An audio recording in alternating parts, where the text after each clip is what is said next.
마태복음 6장 이 언저리를 보면 예수님의 얘기들 가운데에 특별히 비유에 관한 말씀이 굉장히 많이 나타납니다. 예수님께서 비유로 말씀하시는 그 내용의 대부분은 다 하나님 나라에 관한 교훈을 우리에게 가르쳐 주고 있습니다. 성도 여러분, 제가 한번 좀 조심스럽게 여쭤보겠습니다.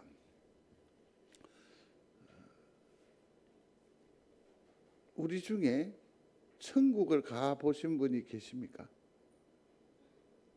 천국을 가보신 분이 계시냐고요.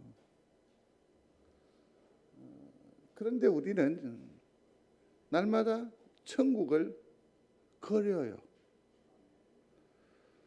아무도 하나님 나라에 가보지도 않았는데 천국을 그리고 있다니까요.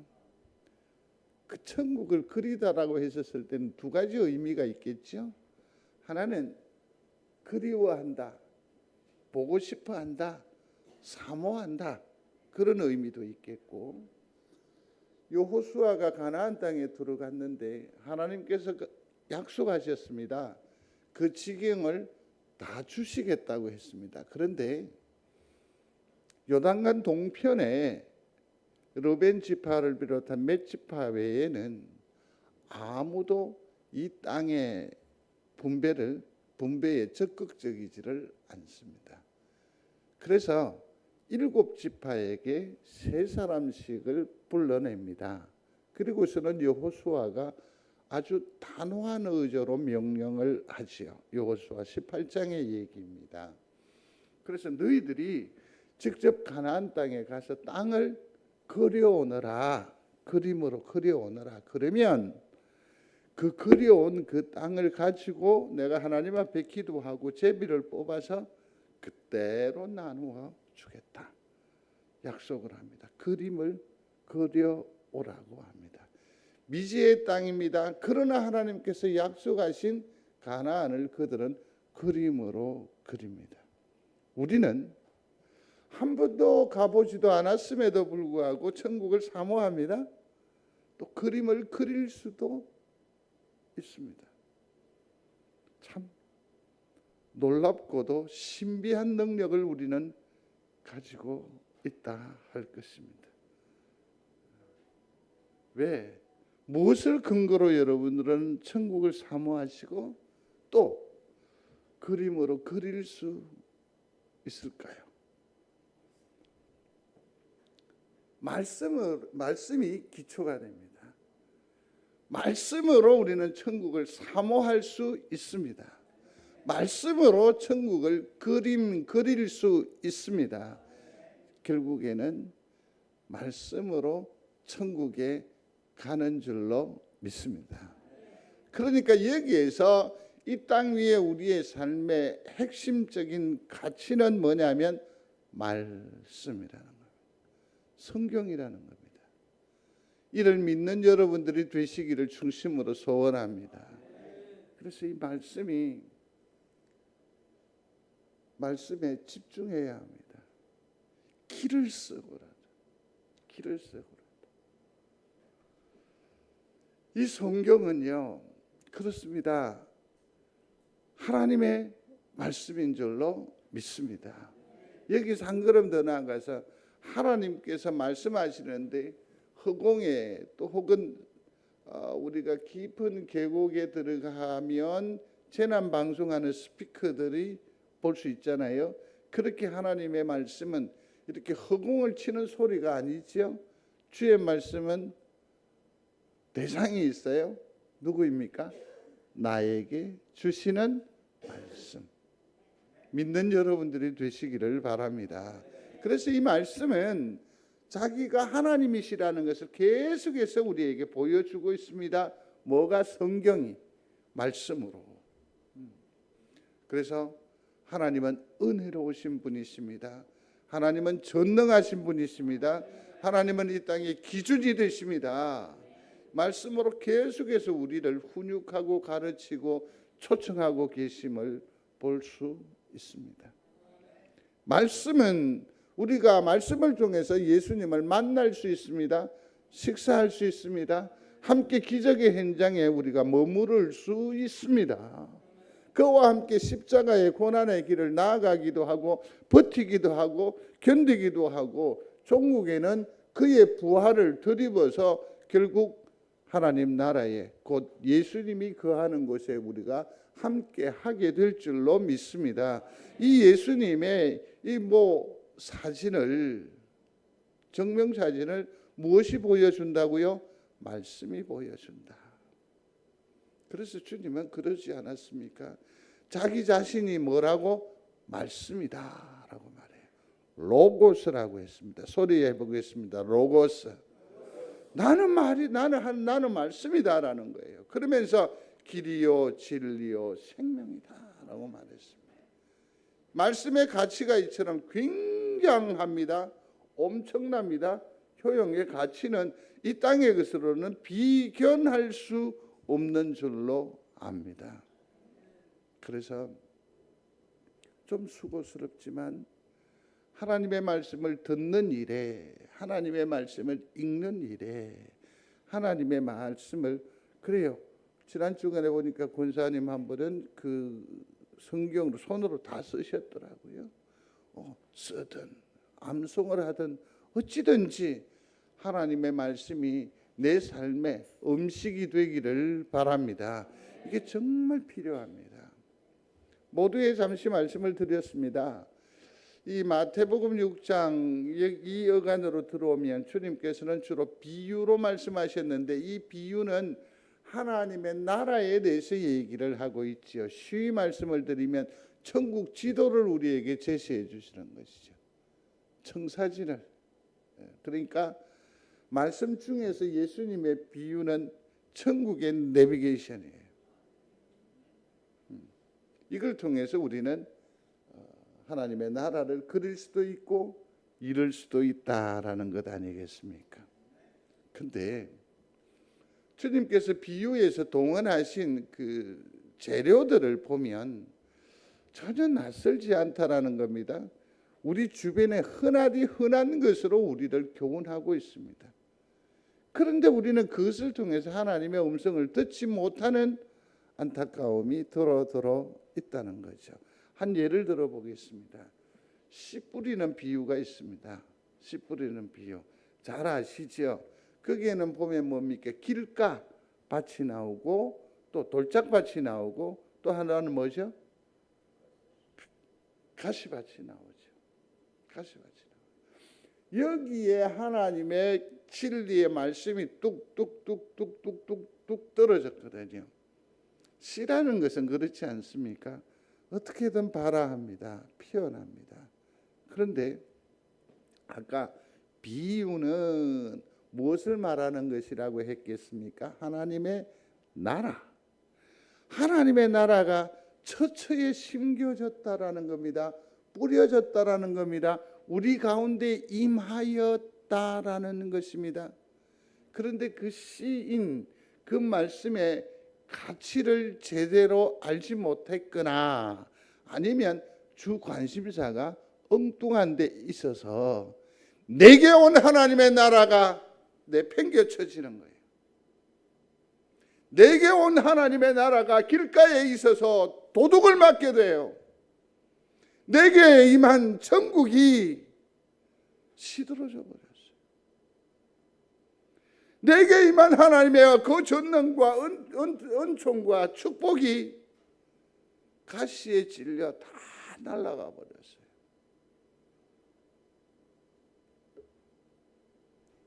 내팽개쳐져 버렸어요. 하나님의 나라. 근데 하나의 또 다른 밭이 있어요. 옥토예요. 옥토. 이 밭은 30배, 60배, 100배의 소출을 내는 축복의 곳이 돼요. 하늘의 신령함을 맛봐요. 30배, 60배, 100배라는 것이 예수님께서 그냥 부풀린 숫자가 아니라는 것이죠. 이삭이 이곳에서 우물을 팠다가 계속해서 쫓기죠. 강탈당하죠. 그리고서도 온유함으로 씨를 뿌렸는데 하나님께서 그 상처받은 이삭의 그 여정에 위로하시는 거예요. 그래서 그 소출을 얼마나 주셨다? 30배, 60배, 100배. 그 놀라운 축복이 옥토인 지금 우리에게 허락해 주신다. 야, 대단하지요. 그러면 성도 여러분, 우리는 여기서 교훈으로 얻어야 됩니다. 이 씨 뿌리는 자의 비유에서 우리가 얻을 수 있는 교훈이 뭡니까? 이걸 깨달아야죠. 내 마음이 뒤집어지지 않으면 안 되겠구나. 내 마음이 경작이 되어야지요. 가시밭입니까? 돌짝밭입니까? 길가입니까? 사탄에게 내 심령의 안식을 도둑맞았습니까? 세상의 여러 분주한 일 때문에 내 하나님을 향한 그 사랑이 시들어져 버렸습니까? 가시에 짓눌려 계십니까? 그렇다고 한다면 우리는 여기서 좌절할 것이 아니라 낭망할 것이 아니라 무너질 것이 아니라 여기에서 우리는 이 말씀을 통해서 깨달아야죠. 내 마음을 뭐 해야 된다? 뒤집어야 된다.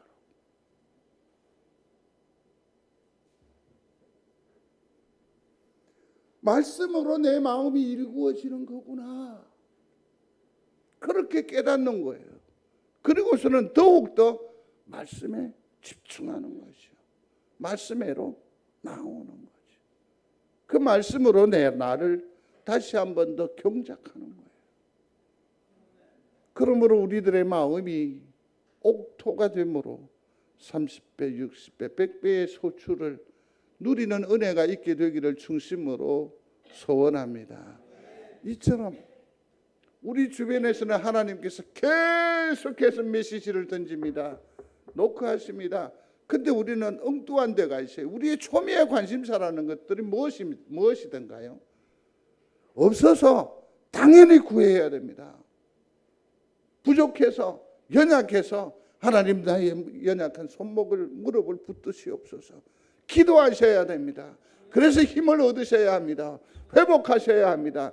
그러나 그 외의 것은 전부 다 무슨 강구입니까? 더 잘 살자는 거죠. 더 잘 먹자는 거죠. 더 넓은 데 살자는 거죠. 그런 것 말고요.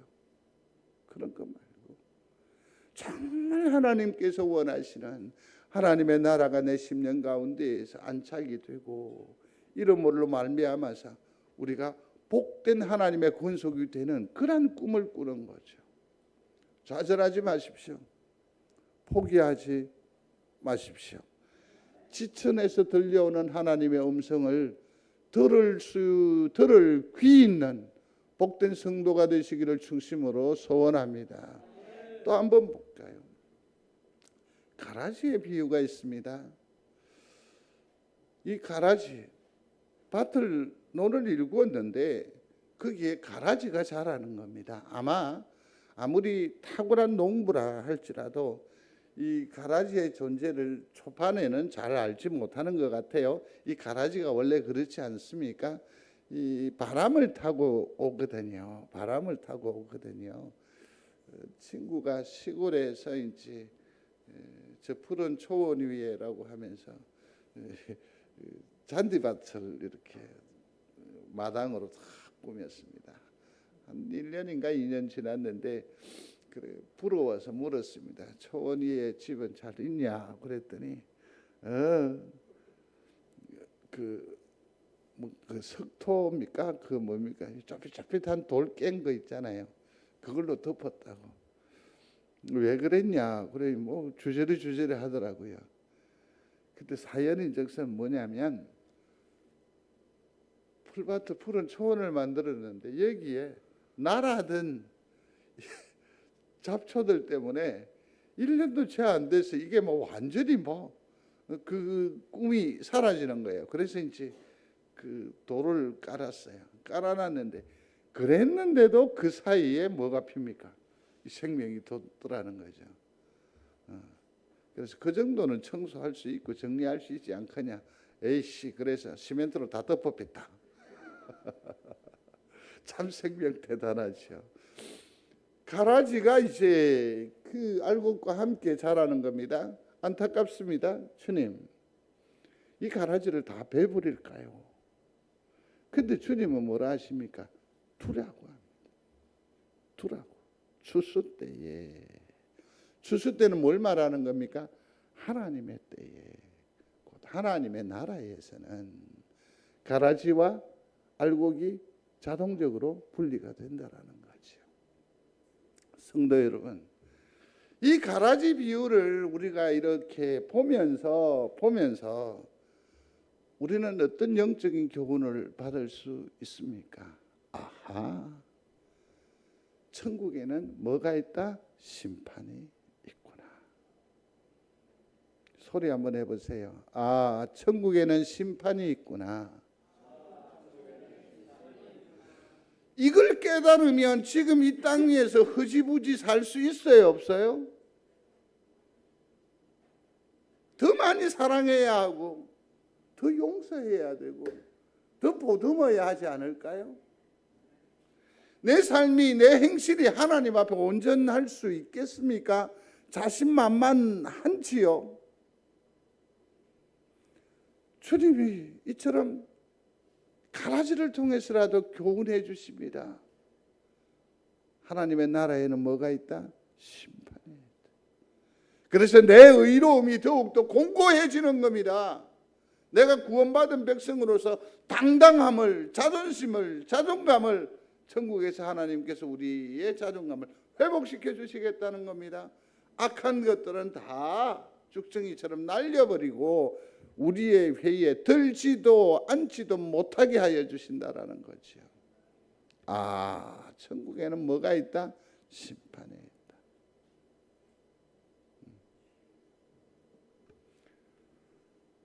하나님의 시청각 교제는 우리 주변에 즐비하다라는 것 아닙니까?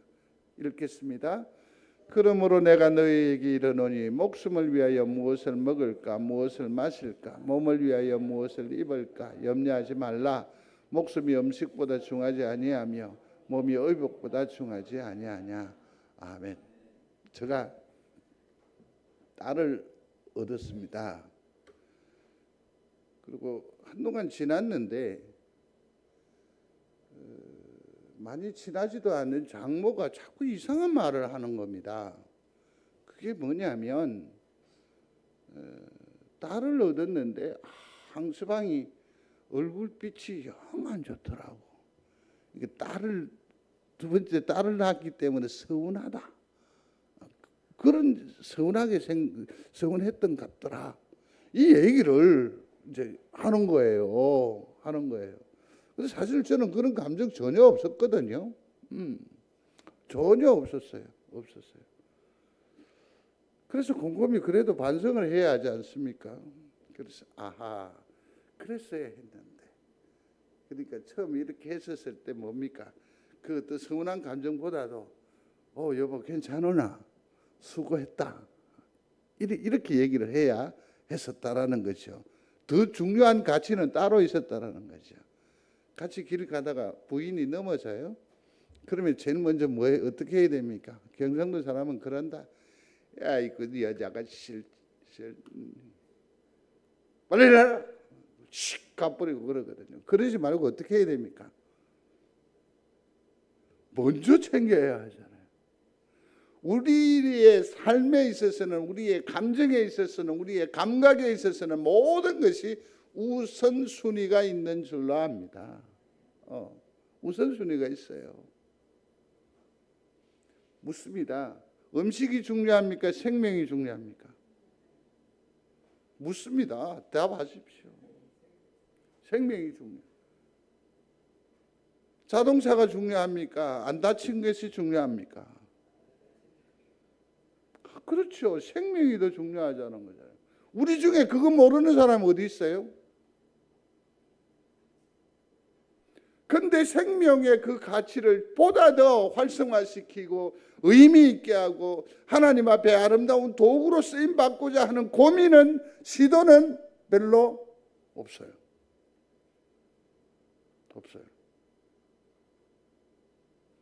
이것을 날마다 일깨워주는 통로가, 하늘의 통로가 있으니, 터치가 있으니, 이게 뭐라고요? 하나님의 말씀입니다.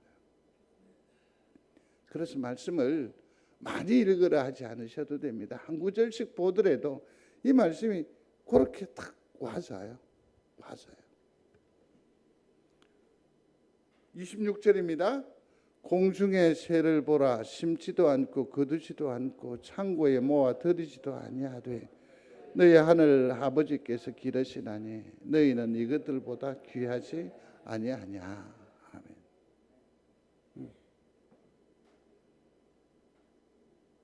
공중의 새를 보라. 심지도 않고 거두지도 않고 모아 들이지도 않지만 누가 기르신다고?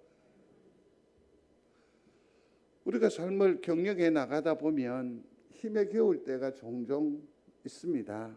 무너집니다. 그런데 좀 위로의 말씀 이런 게 있지 않습니까? 너는 대장부와 같이 담대하라. 기죽지 말라. 힘을 내어라. 내가 능력이 있니라. 내가 내 길을 주겠다고. 뭐 이런 구체적인 얘기가 와야 되는데 공중의 새를 봐라. 하나님께서 무심하게 뭐랍니까? 우리에게 무관심한 듯한 그런 또 뉘앙스로 들려질 수 있어요. 그러나 말씀에 훈련되어지고 하나님의 음성에 익숙해지면 이 말씀에서 이렇게 교훈으로 새길 수 있어요. 보십시다. 이런 거죠. 너는 내게 너는 너무나 소중하거든. 내가요, 하나님께 어떤 존재냐면 소중한 존재. 이게 말씀을 통해서 내게 오는 은혜잖아요. 우리 여러분들은 말씀의 주의 능력이 대단하시잖아요. 올해의 말씀을 전부 다 받아가셨는데 아무도 저에게 묻지를 않아요. 그러니까 스스로 다 각자 해석을 다 하시는 거거나 아니면 그 말씀에 대한 분별력이 다 탁월하시니까 그런데 괜찮습니다. 감사한 일이죠. 저는 이 말씀에 이렇게 봤습니다.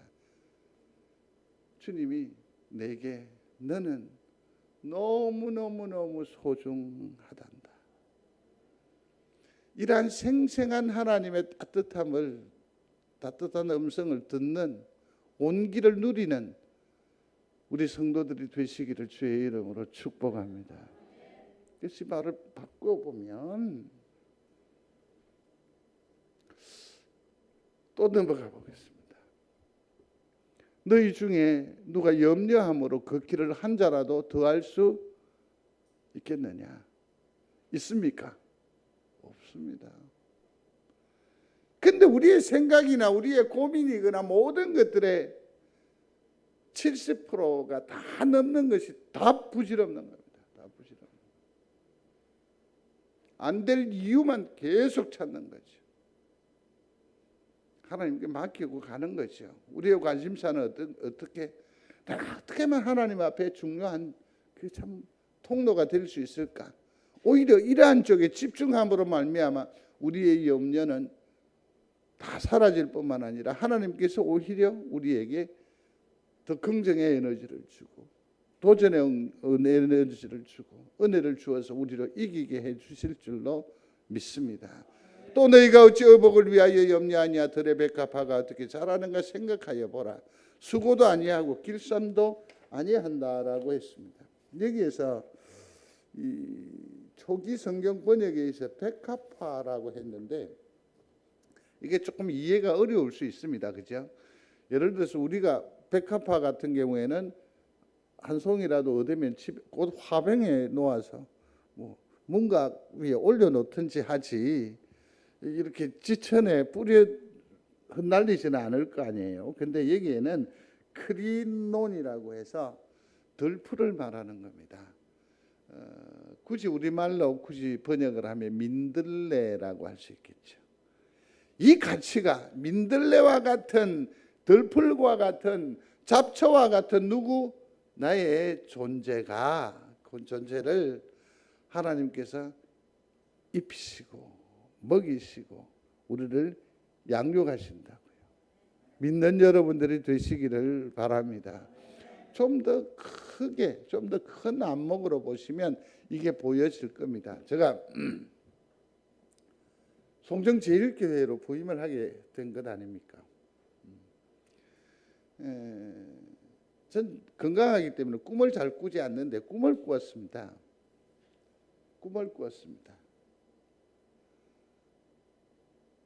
덩어리에 땀이 그냥 흠뻑 젖을 정도로 아주 희한한 꿈이었습니다. 이게 뭘까요? 몸부림을 그렇게 하더라고요. 벗어나려고. 근데 왜 TV 화면에 영화 같은 데 보면 클로즈업이라는 게 있지 않습니까? 먼 데서 보면 그냥 풍광인데 이 그림을 어떻게 합니까? 쭉 당겨서 크게 보는 거 클로즈업 하잖아요. 갑자기 발버둥 쳐지는 제가 갑자기 쭉 당겨지면서 클로즈업 되는데 그 얼굴이 너무너무 행복했더라고요. 멀리서 봤을 때는 발버둥이었고 발목을 사로잡힌 거였는데 가까이 클로즈업된 황 목사는 이렇게 여기에 웃어 있더라고요. 그러니 몸부림이 아니었고 뭐였다? 춤추고 있었다. 내가 자기 교회에 대해서 이리 생각한다고 얘기를 하는데 꿈으로 보았다고 하는데 환상으로 보았다고 하는데 아무든 감동도 없고 보따리 쌓을까 보다.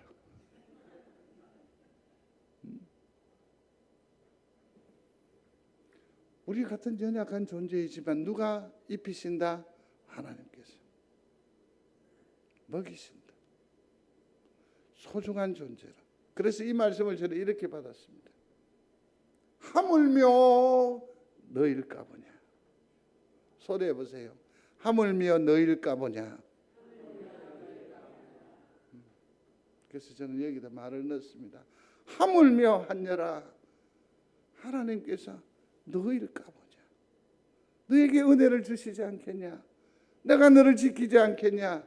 내가 너와 함께 하지 않겠냐. 내 이름을 넣어보십시오. 하물며 나의 하나님. 축복하실 줄로 믿습니다. 이게 지금 옆집 초인종 소리를 통해서도 들려올 수 있을 겁니다. 못된 시어머니의 그 잔소리를 통해서도 들려올 수 있을 겁니다. 참으로 영의 사람은, 하나님의 사람은 이 모든 소리를 영적인 메시지로 바꿀 수 있는 그런 능력의 사람이 되는 겁니다. 들려집니다. 듣는 여러분들이 되시기를 바랍니다. 하물며 너일까 보냐. 너일까 보냐. 그렇습니다. 2층에 가면 화단처럼 꾸며놓지 않았겠습니까? 근데 거기에 집사님이 고추를 심었습니다. 그리고 가시나무를 심었습니다. 그 속으로 여기는 햇빛도 잘 들지도 않는데 저걸 뭐 피기나 할까? 좀 마음이 좀 짠한 마음으로 지켜봤습니다. 근데 곰곰이 보니까 저기에 투자하는 그게 별로 없더라고요. 그저 빗물에 젖고 또 한 번씩 물을 주는 그것밖에 한 일이 없는 것 같아요. 물은 곧 생명이다라는 것을 느꼈어요. 그리고 가지가 열렸는데 따지도 않았습니다. 고추가 다 말라 비틀어질 때까지 뒀습니다. 왠지 아십니까? 이걸 보여주려고요. 근데 사실 아무도 안 봤잖아. 그게 좀 아쉽긴 한데 다음번에는 그게 열리면 사진을 찍어서 이제 이렇게 보여드려야 될 것 같아요. 예전에 하나님께서 우리를 사랑하시고 인도하실 때에는 만나와 메추라기로 우리를 먹이신 줄로 믿습니다. 그러나 가나안 땅에 성숙의 그 강을 넘고 나서부터는 요단강을 넘고 나서부터는 이 만나가 그쳤습니다. 이제는 그 땅의 소출을 먹어야만 했습니다. 근데 보십시오. 여기에서 하나님은 어떻게 그를 먹이느냐? 비, 이른 비와 늦은 비로 하나님께서 그 땅의 소출을 풍성케 하셨습니다. 비. 그래서 여기에서 영적으로 열려지는 분들은 어떻게 합니까? 이게 하나님께서 우리에게 보여주는 모든 시청각 자료고 영적인 안목이 열려지면 하늘에서 뭐가 떨어지는 겁니까? 고추가 떨어져요. 비가 떨어질 때 하늘에서 뭐? 가지가 떨어지는 거죠. 그러한 영적인 안목이 열려지는 은혜가 있게 되기를 중심으로 소원합니다. 이게 하나님의 말씀에 사로잡힌 자의 부요함입니다. 풍성함입니다. 여유입니다. 지난 시간에 잠시 한번 생각을 했었던 것 중에 하나가 빌립의 얘기였는데, 빌립 보십시오. 200데나리온, 그리고 때가 지금 늦은 때, 해질녘이고, 이 많은 사람을 어떻게 먹일 거냐. 치밀한 계산이었습니다. 뭐 경영학적인 접근도 가능합니다. 이 빌립에게 있어서 빠져버린 게 하나 있죠. 그게 뭡니까? 하나님이 그 생각에 없어요. 부족합니다. 연약합니다. 모자랍니다. 때 늦었습니다. 그럼에도 불구하고 이 자리에 주님이 계시면 될 줄로 믿습니다. 그게 신앙이에요. 그게 경영이에요. 사도 바울은 말합니다. 내가 나 된 것은 하나님의 은혜로 된 것이다. 모든 것이 다 내게 주시는 하나님의 은혜인 줄로 믿으시기를 바랍니다. 그 은혜의 중에서 아주 또렷하고 분명하고 명백한 목적을 가지고 있는 하나님의 은혜, 축복이 바로 말씀임을 믿는 성도가 되시기를 중심으로 소원합니다. 그렇습니다. 말씀. 좋은 나무가 되십시오. 좋은 나무가 나쁜 열매를 맺을 수 없고 못된 나무가 아름다운 열매를 맺을 수 없느니라 했습니다. 한번 생각해 보십시오. 나무가 이렇게 있으면 싹이 돋습니다. 그죠? 움터요. 가지가 되기도 하고 꽃을 피우고 때로는 열매를 맺기도 해요. 그런데 여름철이 지났습니다. 추수기가 지났습니다. 겨울이 오게 되면 앙상해집니다. 그런데 놀랍게도 봄 되면 다시 또 새싹이 움터요. 그죠? 그렇게 해서 이제 가지가 되고 열매를 맺고 또 그러다가 또 넘어가요. 그런데 또 지나고 나면 또 자라요. 또 자라요. 이 나무의 구조를 자세히 보시면 돼요. 먼저 난 가지 위에 새 가지가 와요. 그렇죠? 항상 먼저 났던 가지는 밑그림이 돼요. 밑둥이 되고 보좌하는 게 돼요. 그리고 새싹이 나요. 또 하나는 고목나무에 꽃이 피나요? 우리 권사님들 뭐 얘기하면 내가 나이가 막 이런 얘기 하시는데 고목나무에 꽃은 피어요? 안 펴요? 고목나무 생명이 있으면 고목나무에도 싹이 돋잖아요. 그죠? 그러면은 그 싹은 그 꽃은 오래된 싹이고 오래된 꽃입니까?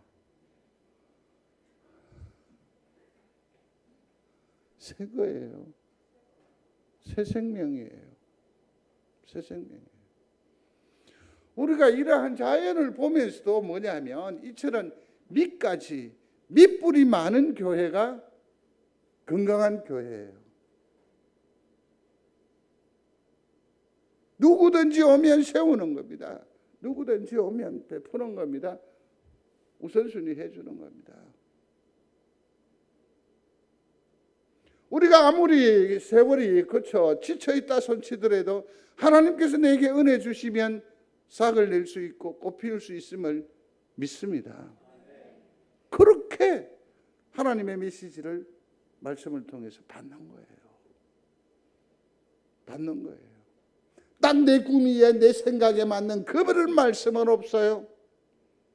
하나님의 말씀을 통해서 우리의 심령에 자극을 주고 그 자극이 이 말씀을 받으면서 제대로 해석하게 하고 적용하게 하고, 문제는 순종하느냐 아니하느냐의 차이예요. 내 마음을 말씀으로 일구는 여러분들이 되시기를 중심으로 소원합니다. 그렇습니다. 말씀의 이른 비와 늦은 비에 적셔 보시기를 바랍니다. 그 말씀에 젖으면 삶의 열매가 맺힐 줄로 믿습니다. 그렇습니다. 저는 나름대로 이러저러한 교만한 생각을 잠시 해본 적이 있습니다. 근데 요즘 와서는 저 스스로 가지고 있는 생각이나 뭐 지식이라고 할 건 없지만, 그래서 저는 깡통이라고 생각합니다. 사실은 아는 게 하나도 없습니다. 저는 깡통입니다. 이청준 씨를 아십니까? 여름의 추상이라는 책이 있습니다. 거기 보면 장흥 출신이거든요. 광주 일구를 나왔습니다. 그리고서는 서울대를 갔다는 것 아닙니까? 그 촌에서 광주 일구를 갔다라는 그것만 해도 그 시대에는 그 동네에 막 최고 엘리트입니다. 그런데 서울대를 갔다는 거 아닙니까? 근데 우리가 생각하는 의대나 법대를 안 가고 뭐 중문학과인가 뭐 하여튼 이 음원계열로 간 거예요. 그래서 졸업을 하고 판사나 의사가 돼가서 금이 환영할 줄 알았는데, 작품 활동한다고 집에 와가지고 맨날 방구석에 앉아가 틀어박혀 있으니 그 환한 기대와 바람이 뭡니까? 동네에 그냥 이런저런 얘기거리가 되기도 했었어요. 그러니까 어머니가 이제 안 됐다 싶으니까 아들을 이제 호미를 채워주면서 같이 논도 메고 밭도 메고 다니면서 이렇게 말한대요. 청준아, 이거는 보기는 참 이쁜데 여기는 독이 많아. 이걸 못 먹는 거라. 또 여기에서 물고는 이렇게 터야 되는 거라. 난 놓고 기억자도 모르는 어머니의 그 모든 지식과 지혜는 생명과 관련이 있더라는 거죠. 내가 알고 있는 이 지식은 전혀 살리는 것이 아니고 오히려 죽이는 것이고 비아냥거리는 것이고 비꼬는 것인데, 우리 엄마는 생명을 살리는. 그래서 그는 나는 깡통이다 이 말을 차용했습니다. 내가 알고 있는 것은 다 뭐다? 깡통이다. 요즘 목사가 느끼는 한계가 있습니다. 그게 뭐냐면 아무도 저를 가르쳐 주지 않는다라는 겁니다. 이제는 누군가를 책임져야 되고 가르쳐야 되는 그런 입장 변화가 일어나 버렸습니다. 그래서 참 외롭습니다. 책임져야 하니까요. 읽어보겠습니다. 잘 보이시나 모르겠습니다. 너는 대장부처럼 허리를 묶고 내가 네게 묻는 것을 대답할지니라. 내가 땅에 기초를 놓을 때에 네가 어디 있었느냐? 내가 깨달아 알았거든 말할지니라. 누가 그것을 도량법을 정해냈는지, 누가 그 줄을 그것의 위에 띄웠는지 네가 아느냐? 그것의 추추는 무엇 위에 세웠으며 그 모퉁이 돌을 누가 놓았느냐? 아멘. 욥기서 38장입니다. 욥은 이렇게 말하죠. 아니요 하나님, 나는 범죄하지 않았어요. 나는 그렇게 살지 않았어요. 내 그렇게 째째하지 않았어요. 내 그렇게 추하지 않았어요. 끝까지 하나님과 저항했습니다. 새 친구, 젊은 친구까지 합쳐서 끝없이 도전해 왔었음에도 불구하고 자기의 생각을 끝까지 견제했었습니다. 하나님께서 이제 묻습니다. 네가 아냐? 네가 아냐? 이때 이 욥은 비로소 하나님 앞에 무너지는 겁니다. 깨어지는 겁니다. 예, 하나님 몰랐습니다.